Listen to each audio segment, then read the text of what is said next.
Welcome to Rudra properties. మీరు విజయవాడలో మంచి ప్రాపర్టీ కొనాలనుకుంటున్నారా? అయితే ఈ వీడియో మిస్ అవ్వకండి.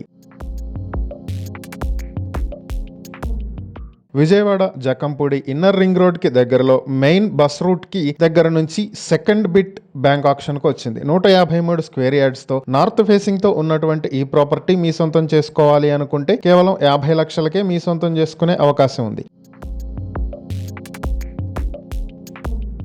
ఈ ప్రాపర్టీకి సంబంధించి మరిన్ని వివరాలు మీరు తెలుసుకోవాలనుకుంటే స్క్రీన్ పై కనిపిస్తున్న మా ఫోన్ నెంబర్లకు వెంటనే కాల్ చేయండి, లేదా ఇలాంటి ప్రాపర్టీలకు సంబంధించిన మరిన్ని వీడియోల కోసం మా ఛానల్ను వెంటనే సబ్స్క్రైబ్ చేసుకోండి.